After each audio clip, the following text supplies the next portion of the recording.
할렐루야. 계속해서 우리가 시편 이제 말씀을 나누고 있는데요. 오늘은 이제 2편입니다. 특별히 2편은 제왕시라 아니면 뭐 즉위시다라는 얘기를 하고 있는데, 그것은 뭐냐? 왕이 처음에 즉위할 때 노래하던 그런 시라고 이야기를 합니다.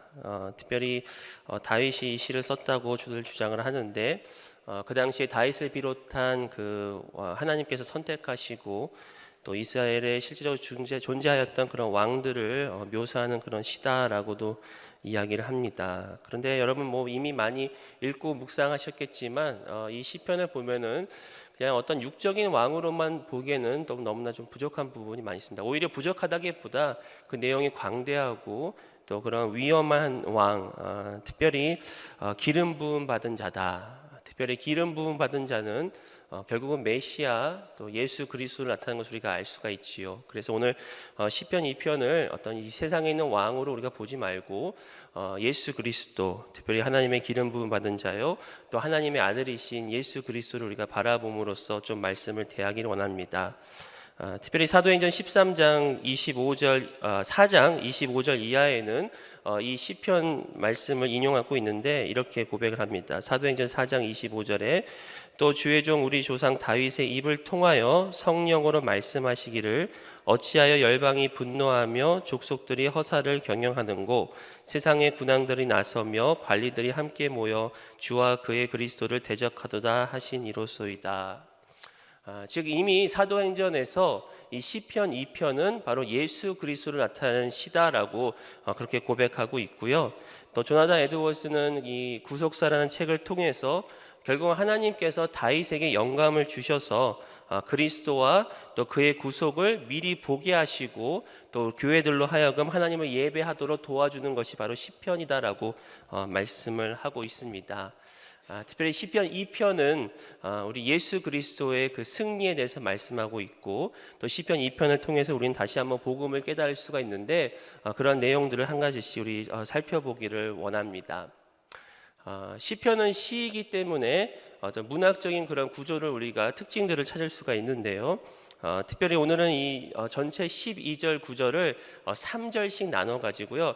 이게 네 단락으로 우리가 구분을 지을 수가 있습니다. 그래서 한 단락씩 어떤 의미를 있는지 같이 좀 말씀을 보기를 원합니다. 첫 번째로 세상은 하나님을 거스리고 또 하나님께 분노한다는 것을 우리가 1절부터 3절을 통해서 알 수가 있습니다. 1절을 보시면은 어찌하여 이방 나라들이 분노하며 민족들이 헛된 일을 꾸미는가. 시편 기자는 먼저 이방 나라들과 민족들이 하나님께 분노하고 또 하나님께 반역하는 것에 대해서 어찌하여라는 그런 질문으로 시작을 합니다. 이 어찌하여라는 그 표현을 묵상을 하다 보니까 참 이렇게 제가 이 어찌하여라는 그 단어에 참 많이 머물게 되었습니다. 그 이유는 우리가 너무나 잘 알듯이 요즘에 이렇게 한국이 참 어지럽잖아요, 그렇죠? 그러면서 우리가 많은 그 한국의 국민들이 어찌하여 이렇게 됐는가, 어찌하여 우리나라가 이렇게 됐는가. 또 우리가 다음 주에 미국 또 대선을 앞두고 있지만 참 이 난관에 봉착했습니다. 도대체 누구를 뽑아야 되는가? 어찌하여 이 미국이 이렇게 됐는가? 또 세상에서 들려오는 여러 테러 사건들, 또 경제적인 어려움들, 참 이 하나님을 떠나는 그런 여러 그런 일들이 계속해서 일어나고 있는데 그것을 통해서 어찌하여 이런 일들이 일어나고 있는가?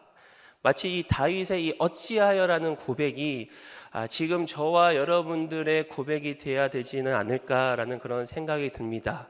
어찌하여 이 나라가, 어찌하여 이 세상이 하나님을 떠나고, 어찌하여 이 세상이 하나님이 꿈꾸시는 그런 하나님 나라를 벗어나고 있는가. 그런 어떤 탄식하는 마음, 또 그 애통하는 마음이 참 이 시편 말씀을 통해서 참 마음 가운데 밀려오는 것을 이렇게 느꼈던 어제 하루였습니다. 사랑하는 성도 여러분, 지금은 기도할 때인 줄 믿습니다. 참 우리 요즘에 이렇게 이야기할 거리가 참 많죠. 뉴스들이 계속해서 매일마다 새로운 뉴스들이 터지고 나라뿐만이 아니라 또 교회의 이런 사건들 저런 사건들 또 이게 오늘 아침에 말씀을 좀 준비하려고 교회 사무실에 가서 이렇게 신문이 왔더라고요. 신문 일면에 또 어느 교회의 장로님들과 목사님이 뭐 싸운다 뭐 이런 또 기사가 또 올라왔더라고요. 자세히는 안 봤습니다. 말씀 준비해야 되기 때문에. 하지만 그런 것을 통해서 우리는 어찌하여 라는 그런 좀 탄식의 기도가 좀 나왔으면 좋겠습니다. 지금 이 시대는 말이 많은 것이 필요한 것이 아니라 바로 하나님 앞에 어찌하여라고 탄식하면서 기도하는 하나님의 백성이 더 필요한 것 같습니다. 그들을 위해서 눈물을 흘릴 줄 알고 그들을 위해서 정말 애통하는 마음을 갖고, 특별히 그 하나님의 마음, 과연 하나님은 우리 조국을 향한 어떤 마음을 가지고 계실까? 과연 하나님은 이 미국 땅을 향해 어떤 마음을 가지고 계실까? 또 저와 여러분, 또 우리 교회들을 향한 하나님의 마음은 무엇일까? 라고 우리가 조금만 주님 앞에 겸손하게 무릎 꿇고 기도하면 하나님의 마음이 우리 가운데 부어질 줄 믿습니다. 이 세상은 이 1절 말씀과 같이 하나님께 분노하였다, 또 민족들이 헛된 일을 꾸미고 있다라고 이야기를 합니다. 여기서 분노하였다라는 말은 단순히 이렇게 화를 내는 그런 마음의 분노가 아니라 외적으로 드러나는 어떤 하나님을 반대하고 또 하나님께 반역하는 그런 행위를 뜻합니다. 결국은 세상의 흐름은 하나님을 반역하고 또 하나님을 향하여 헛된 일을 꾸미는 것이 바로 세상의 흐름이라는 것이죠. 그렇기 때문에 좀 전에도 말씀드렸지만 우리가 어찌하여라고 하나님께 기도함과 동시에 또 그것을 통해서 우리 믿는 성도들도 적지 않은 그런 어려움들을 우리가 겪을 수가 있지요. 어떻게 보면 다윗의 인생도 마찬가지였습니다.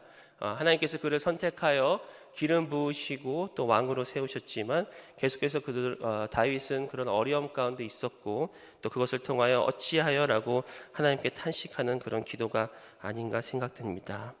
2절을 보시면은 세상의 군왕들이 나서며 관원들이 서로 꾀하여 여호와와 그의 기름 부은 받은 자를 대적하며, 마찬가지로 이 세상의 군왕들과 관원들, 즉 세상의 어떤 리더들, 통치자들은 서로 꾀하였다.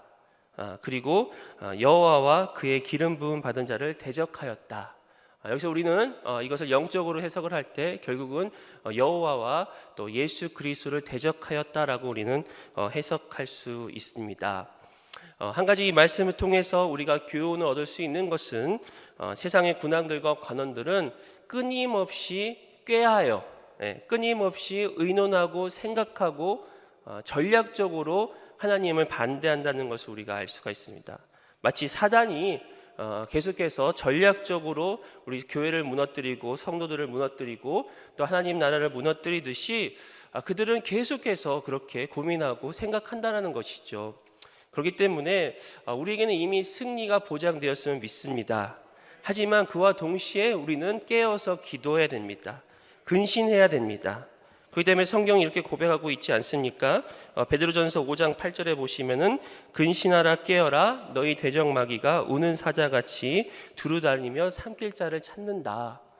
그렇기 때문에 저 여러분들은 깨어서 기도하고 또 예수님의 말씀처럼 뱀처럼 지혜로워야 됩니다.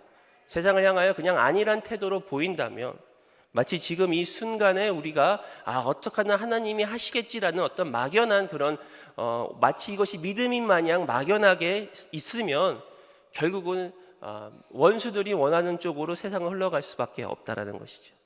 그렇기 때문에 이럴 때일수록 더욱 우리가 깨어서 기도해야 됩니다. 더 나아가서는 이럴 때일수록 더욱 우리는 좀 귀를 막아야 됩니다. 눈을 좀 막아야 됩니다. 이 세상의 언론이라는 것이 제가 자세히는 모르지만 너무나 많은 의혹들이 이게 마치 사실인 마냥 계속해서 그냥 이런 얘기 저런 얘기 합니다. 그러다 보면 무엇이 진리이고 무엇이 거짓인지 우리가 분별을 하지 못하게 됩니다. 그렇기 때문에 좀 세상 귀는 막고 세상 눈은 막고 오직 주님께만 우리가 영적인 눈을 들어서 근신하여 깨어서 이 악한 마귀들의 그런 계략들을 우리는 또 무찌를 수 있는 그런 믿음의 또 용사들, 또 하나님의 전신갑주 입은 자가 되시기를 축복합니다. 3절에 보니까 이렇게 고백을 하죠. 그 왕들이, 군왕들이, 또 세상의 통치자들이 이렇게 고백을 합니다. 우리가 그들의 맨 것을 끊고 그의 결박을 벗어버리자 하는도다. 결국 여기서 맨 것과 결박은 어떤 하나님과 이 하나님이 원수에게 주어진 어떤 결박을 이야기를 합니다. 즉 그들은 하나님 손에 있다라는 것이죠. 하나님의 통치 안에서 벗어나자라고 그렇게 고백을 하고 있습니다. 그러나 하나님의 통치와 또 하나님의 결박은 바로 하나님과 또 하나님이 사랑하는 그 하나님의 사람들 사이에 맺어진 그 사랑의 끈이고 사랑의 언약입니다. 자꾸만 세상은 또 원수들은 궁극적으로 하나님의 손에서 벗어나기 위해서 몸부림칩니다. 어떻게 보면 아담과 하와를 사단이 꿰어서 그들이 결국 선악과를 따먹은 것은 바로 하나님의 통치 안에서 이제는 내 자신이 내 스스로 왕이 되겠다, 스스로 주인이 되겠다라는 그런 몸부림의 결과라고 할 수 있습니다. 마치 하나님을 벗어나는 것이 진정한 자유인 마냥 세상은 그렇게 하나님을 대적하고 있다라는 것이죠. 하지만 성경은 말합니다. 그것은 바로 헛된 자유라는 것입니다. 하나님의 통치를 거부하고 스스로가 자기의 왕이 되고 주인이 되고 몸부림치는 것은 그 모든 것이 다 헛되다는 것입니다. 다시 말씀드려서 우리가 진정으로 자유와 진정으로 평안을 누릴 수 있는 곳은 바로 하나님의 손 아래에 있음을 믿으시길 바랍니다.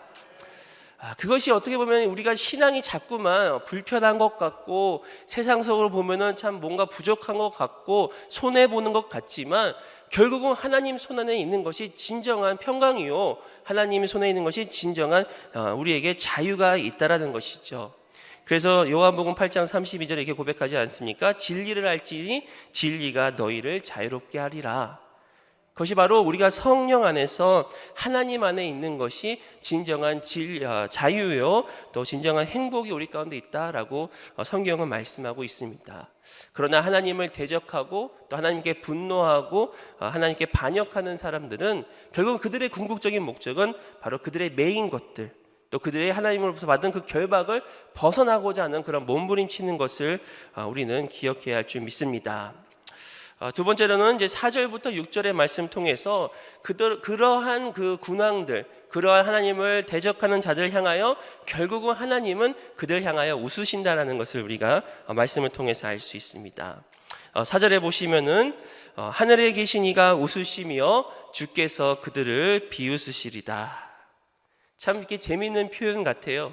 결국 이게 하나님이 그렇게 하나님을 대적하는 자들을 향하여 하나님은 웃으시고 계신다. 하나님은 그들을 비웃는다. 가끔 우리가 그럴 때 있지 않습니까? 이렇게 우리 자녀들이 막 뭔가를 막 하고 있잖아요. 또 때로는 엄마 아빠 말씀 안 듣는다고 막 몸부림칠 때 가끔 우리는 웃죠. 이거 해봐라 이러면서. 또 하나님도 그러신 것 같아요. 아무리 이 세상의 대적들이 그들이 어떠한 힘을 얻고 뭐 재물을 얻고 아무리 모인다 할지라도 하나님의 입장에서 봤을 때는 그냥 손가락 하나 툭 건들면 무너질 자들밖에 안 되지 않습니까? 그러니까 하나님께서 그들을 향하여 웃으시고 그들을 향하여 비웃으신다라고 성경은 말씀하고 있습니다.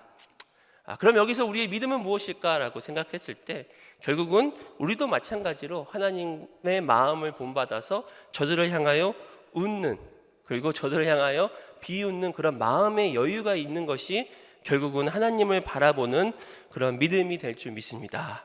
그러니까 우리가 어찌하여 하나님 앞에 통곡하며 기도함과 동시에 또 우리가 믿음 가운데 있는 것이죠. 아무리 세상을 하나님을 대적하고 아무리 세상이 하나님을 떠난다고 하여도, 또 심지어는 믿는 성도들을 뒤흔든다고 하여도 하나님은 웃고 계신다는 거죠. 그러니까 우리도 웃자라는 거예요. 우리도 비웃자라는 거예요. 물론 기도하고 애통해야 되지만 그것은 하나님을 향하여 우리가 기도하는 것이고, 이 세상을 향하여는 웃을 수 있는 마음의 그런 여유가 우리에게 필요하다라는 것이죠.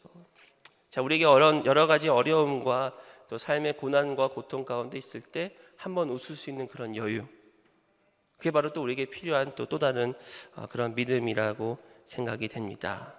하나님께서 저들을 향하여 웃으신 이유가 5절에 보니까 그때 분을 바라며 진노하사 그들을 놀라게 하여 이르시기를. 결국 하나님은 하나님의 때에 있을 때 저들을 향하여 분을 바라시고 또 진노하셔서 결국 저들을 놀라게 하시겠다라고 말씀하고 있습니다. 이 시편 2편을 인용했던 사도행전 4장의 사건이 어떻게 보면 이러한 사건인 것 같습니다. 즉 초대교회의 성도들이 성령의 충만함을 받고 예수 그리스도를 전파하기 시작합니다. 근데 그와 동시에 이 세상의 관원들, 또 바리새인들, 종교 지도자들은 사도들을 비롯한 성도들을 핍박하기 시작합니다.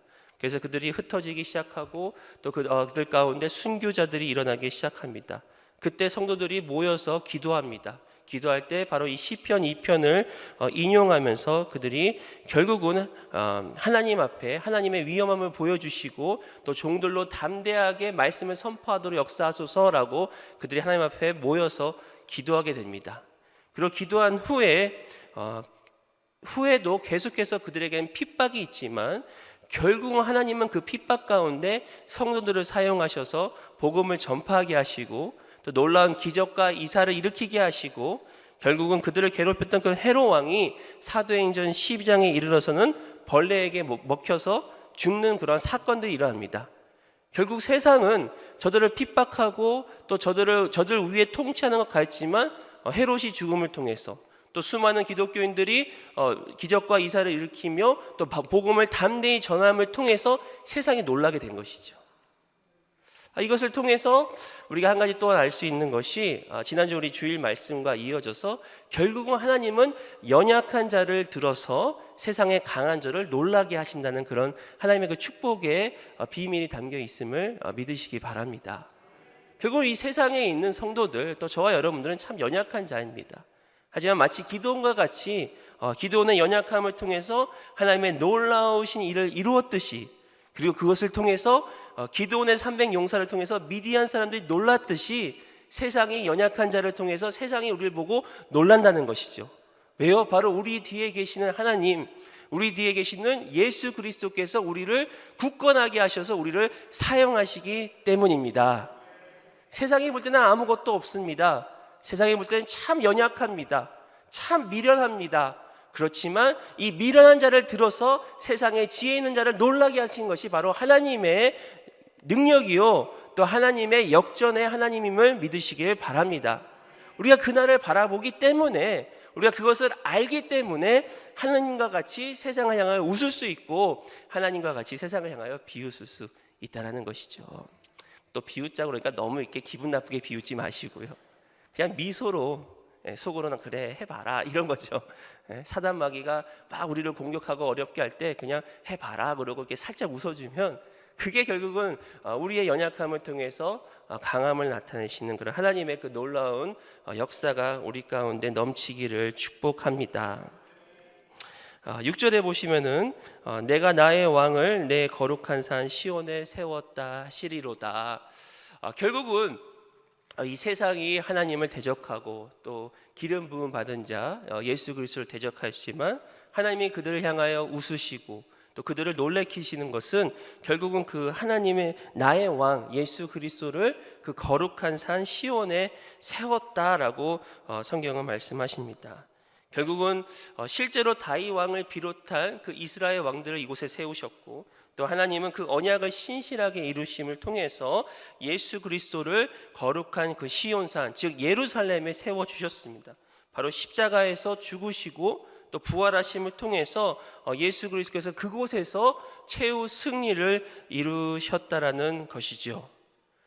결국은 예수님의 그 부활의 승리를 통해서 세상은 놀라게 되었고 사단은 놀라게 되었고 온전한 그런 역전, 그러니까 과거와 현재와 미래의 모든 그런 죄악들을 다 예수님께서 감당하시고 그리고 세상의 모든 인류를 구원하시는 그 놀라운 그 예수 그리스도의 그 구원의 역사가 바로 이 예루살렘 시온산에서 그렇게 이루어졌다라고 시편은 이야기하고 있습니다.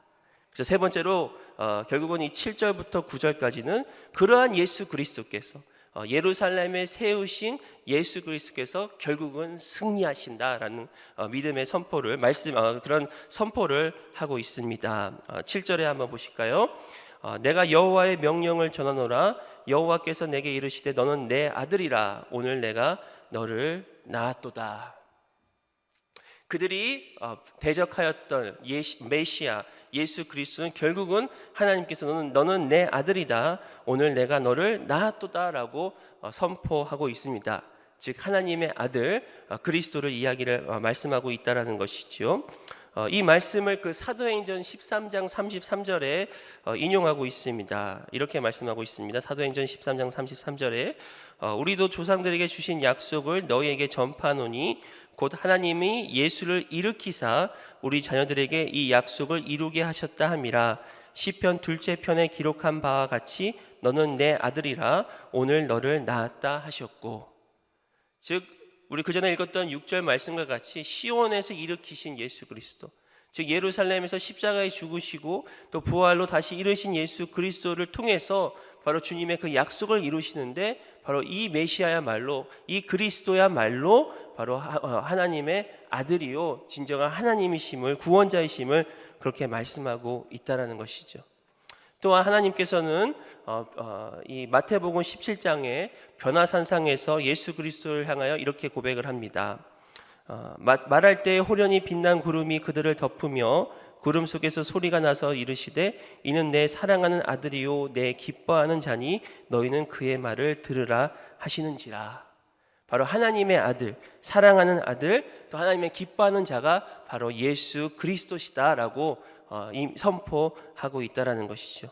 그러면서 하나님은 예수님께 이렇게 말씀을 하십니다. 8절에 보시니까 내게 구하라. 내가 이방 나라를 내 유업으로 주리니 내 소유가 땅끝까지 이르리로다. 9절 내가 철장으로 그들을 깨뜨리며 질그릇같이 부수리라 하시도다.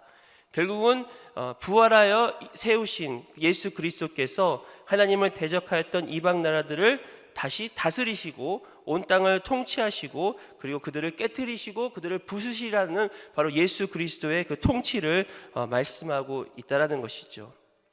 바로 이 땅에 어린 양으로 오신 예수 그리스도, 처음 오실 때는 세상에 정말 천하고 천한 모습으로, 또 연약하고 연약하신 모습으로 이 땅에 오셨고, 또 십자가에서 죽기까지 복종하셨지만 결국 그 복종을 통해서 하나님은 우리 예수님을 모든 이름 위에 뛰어난 이름을 주시고 또 모든 만물을 다스리시는 통치자로 세워주셨다. 이것이 바로 시편 2편에서 우리에게 말씀하시는 예수 그리스도에 대한 말씀입니다. 또 빌립보서 2장 9절에는 이렇게 말씀합니다. 이러므로 하나님이 그를 지극히 높여 모든 이름 위에 뛰어난 이름을 주사 하늘에 있는 자들과 땅에 있는 자들과 땅 아래에 있는 자들로 모든 무릎을 예수의 이름에 꿇게 하시고 모든 입으로 예수 그리스도를 주라 시인하여 하나님 아버지께 영광을 돌리게 하셨느니라. 우리가 믿는 예수 그리스도가 어떤 분이신지, 그리고 하나님께서 하나님의 아들 예수 그리스도를 어떻게 세우시고 또 어떻게 보좌에 앉히셨는지를 우리는 늘 기억해야 할 줄 믿습니다. 그것이 결국은 예수 그리스도의 승리가 또한 우리의 승리가 된다는 것이죠. 어찌하여라고 시작했던 이 시편 2편이 바로 예수 그리스도는 승리하신다라는 결말을 맺고 있습니다. 그런데 여기서 끝나는 것이 아니라 이 마지막 이 세 절에서는 우리는 다시 한번 하나님의 진정한 마음을 우리가 깨달을 수가 있습니다. 10절부터 12절을 통해서 우리가 알 수 있는 것은 결국은 열방은 하나님을 경외하고 하나님께 돌아와야 한다는 것입니다. 10절을 보시면 그런즉 군왕들아 너희는 지혜를 얻으며 세상의 재판관들아 너희는 교훈을 받을지어다. 지금 그런즉이라고 이제 10절에 시작하죠.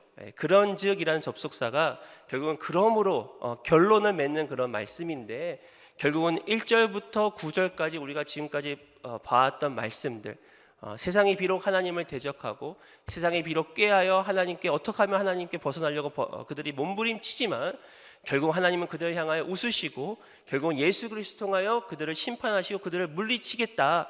그러므로 라고 이제 시작하는 거죠. 그런데 저는 이 말씀을 묵상하면서 한 가지 놀랐던 사실은 그러므로 라고 시작을 하시면서 하나님은 누구에게 말씀하시냐?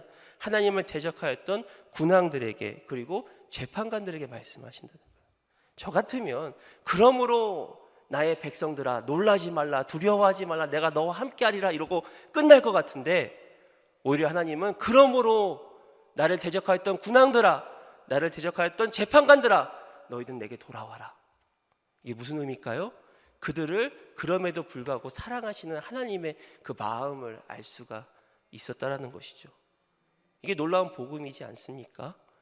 우리가 아직 죄인 되었을 때, 우리가 아직 원수 되었을 때 하나님은 그럼에도 불구하고 예수 그리스도를 이 땅에 보내시고, 마치 요한복음 3장 16절 말씀과 같이 하나님이 이처럼 세상을 이처럼 사랑하사, 이 세상이라는 것이 하나님을 따르고 하나님께 순종하고 하나님께 복종하는 그런 거룩한 백성뿐만이 아니라 하나님을 대적하였던, 또 예수 그리스도를 십자가에 못 박았던 그러한 자들까지 사랑하신 그 하나님의 그 사랑이 오늘 시편 2편에도 동일하게 나타나고 있다라는 것이죠.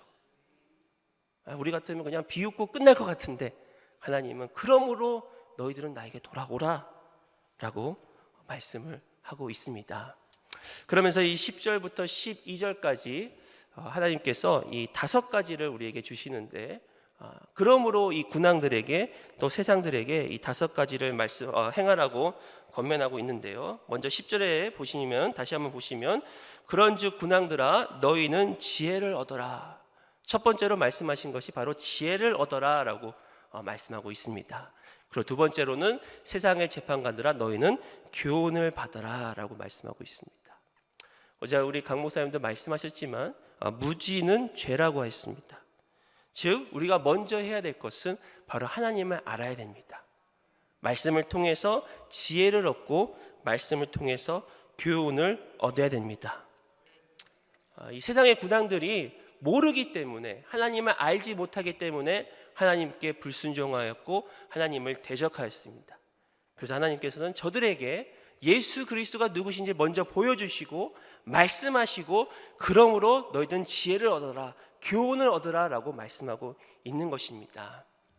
우리가 구원의 여정을 생각할 때 먼저 우리는 하나님의 은혜로 구원을 받습니다. 전적인 하나님의 은혜요, 또 우리를 향한 부르심입니다. 또 성령님께서 우리 안에 찾아오셔서 또 성령님께서 하시는 사역입니다. 즉 성령을 통해서는 그 누구도 하나님 예수님을 주라고 시인할 수 없습니다. 하지만 이것을 넘어서 우리가 해야 될 것은, 이미 구원 얻은 저와 여러분들이 해야 될 것은 바로 하나님 말씀을 통해서 하나님을 더욱더 알아가고, 또 하나님의 말씀하신 그 교훈을 알아가는 것이 바로 이 땅에서 저와 여러분들이 해야 할 일인 줄 믿습니다. 그것을 통해서 우리는 하나님의 뜻을 발견할 수 있고, 또 그것을 통해서 하나님이 원하시는 예수 그리스도의 형상을 닮아갈 수 있다라는 것이죠. 물론 성령님께서 우리를 친히 이끄시지만 성령님이 사용하신 이 도구가 바로 하나님의 말씀이라는 것입니다. 그 때문에 누구든지 주님을 구주로 영접하면 하나님의 말씀으로 반드시 들어가야 됩니다.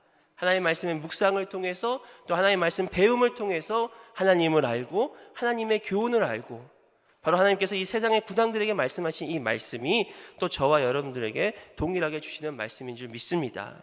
또 세 번째로는 이 11절에 보시니까 여호와를 경외함으로 섬겨라 라고 말씀합니다. 즉 그들이 말씀을 통해서 하나님을 알고 또 교훈을 알면은 우리가 하는 반응은 뭐냐? 바로 하나님을 경외하고 또 하나님을 섬기게 된다는 것이죠.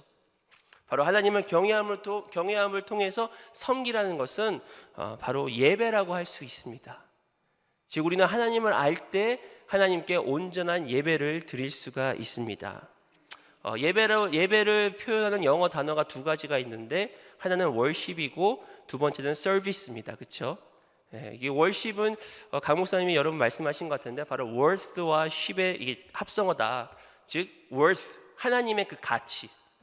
그러니까 예배라는 것은 하나님의 위엄하신 그 가치를 알고 그 가치를 통해서 우리가 경배하는 게 예배고, 또 두 번째 영어 단어가 service잖아요. 서비스는 뭐예요? 섬김이거든요.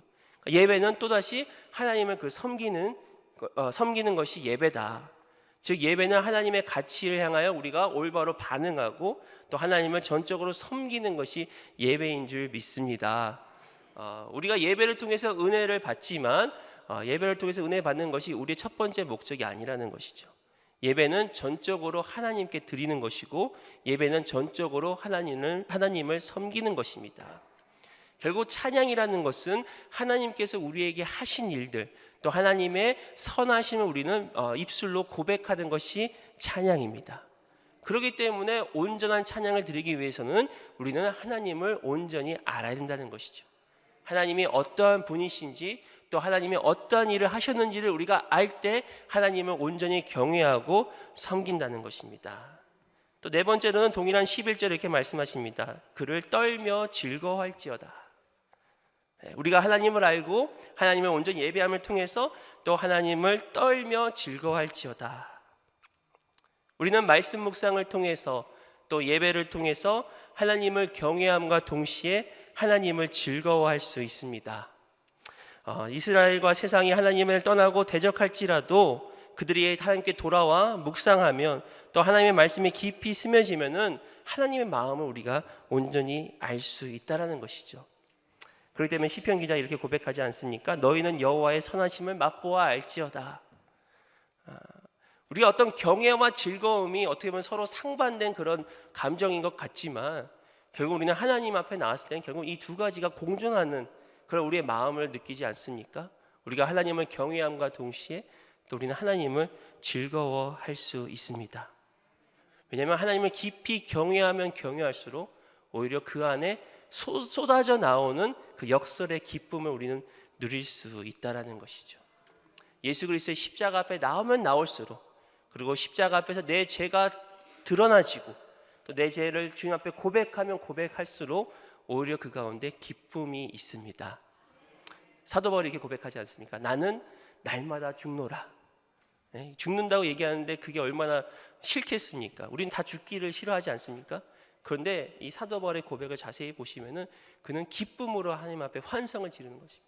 나는 십자가 앞에 날마다 죽노라. 왜냐하면 그 가운데 진정한 기쁨이 있다는 것이죠.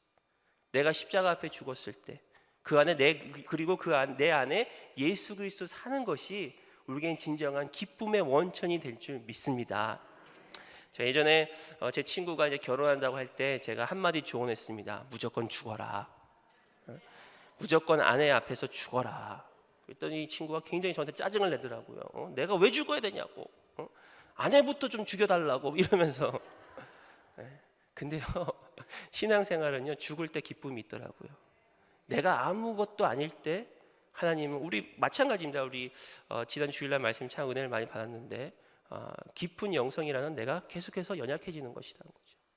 내가 연약할 때 강함이 나타나기 때문에 오히려 나의 연약함을 자랑하게 되고 나의 연약함을 기뻐하게 되는.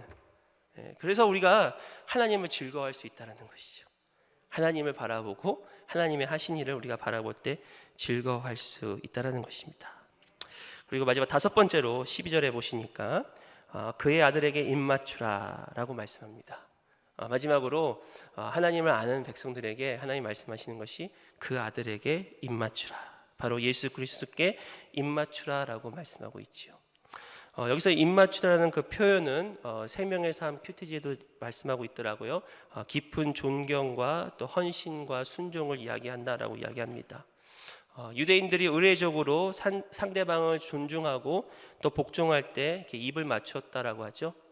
그리고 또 예를 들어서 사무엘이 다윗에게 왕으로 기름 부었을 때 사무엘상 10장 1절에 보니까 그에게 입 맞추었다라고 이야기합니다. 즉 예수 그리스도께 입 맞추라는 표현은 예수님께 전적으로 복종하고 또 순종하고 존경하라는 그런 표현이 될 수도 있고, 또 우리가 일반적으로 이렇게 입 맞추라는 것은 어떤 친밀함을 또 이야기하지 않습니까? 사랑하는 사람에게 입을 맞추고 또 가족끼리 입을 맞추고, 그렇기 때문에 또 그리스도께 입 맞추라는 그 표현은 또 다른 말로 바로 예수 그리스도와의 그 친밀한 관계를 이야기를 하고 있다는 것이죠. 이 하나님을 존경과 또 하나님을 그 사랑하는, 하나님을 경외하고 즐거워하는 주님의 그 백성들, 결국 이게 무엇입니까? 바로 하나님과의 그 친밀한 관계, 특별히 우리 예수 그리스도의 그 친밀한 관계와 또 예수 그리스도와 함께 동행함을 통해서 주님과 입맞추는, 또 입맞추라서 너무 징그럽게 생각하지 마시고 그게 바로 우리의 신앙 생활이라는 것이죠. 이 다섯 가지를 이 세상의 군왕들, 하나님을 대적했던 자들에게 하나님께서 그 하나님의 그 마음을 보여주시면서 이렇게 하라라고 우리에게 말씀하고 있습니다. 특별히 시편 2편을 통해서 참 이번에 새롭게 이렇게 묵상을 하면서 참 깨달았던 것이, 이렇게 시편은 이제 모세 시대부터 지어진 시지만 이렇게 시편이 마지막으로 편찬되고 이렇게 수집됐던 것은 이스라엘 민족이 바벨론의 포로에서 귀환할 때 이것이 이제 마지막으로 최종적으로 150편이 수집되었다라고 성경학자들은 이야기를 하더라고요. 그러면서 이제 시편 1편의 중요성을 이야기를 합니다. 이스라엘의 민족이 결국은 멸망한 이유는 시편 1편의 말씀과 같이 그들이 악인의 길을 따랐기 때문에, 하나님의 율법을 지키지 아니하고 묵상하지 아니했기 때문에 그들은 결국은 멸망하였다. 그래서 이 시편을 이렇게 모집한 그 사람들이 바로 시편 1편을 가장 앞에 두었다라는 것이죠. 하나님의 말씀, 여호와의 율법을 즐거워하고 묵상하는 자들이 진정한 복 있는 자다. 근데 그것에 이어서 이제 이 시편 2편의 말씀을 우리가 오늘 묵상하였는데, 재미있는 것은 이 시편 2편의 그 12절 마지막 절에 보시면은 마지막 부분에 이렇게 나와 있지 않습니까? 여호와께 피하는 모든 사람은 다 복이 있도다. 시편 1편 1절에는 복 있는 사람은로부터 시작을 합니다. 결국 어떻게 보면 이 시편 1편과 2편은 또 하나의 그 시라고도 볼 수 있다라는 것이죠. 결국은 시편 1편에서 복 있는 사람으로 시작해서 시편 2편에서는 복 있는 사람으로 끝을 맺습니다. 즉 1편은 아까도 말씀드렸지만 하나님의 율법을 즐거워하고 묵상하고 지키는 자가 진정한 복 있는 사람이다. 그 다음에 시편 2편은 무엇인가? 바로 예수 그리스도를 믿는 자가 복 있는 사람이다. 이게 구약 성경에서 나와 있는 어떻게 보면 이 복음이라는 것이죠. 즉 하나님의 말씀을 순종함과 동시에 또 이 시편 2편 12절에 나오는 이 여호와께 피하는 모든 사람이 복이 있다.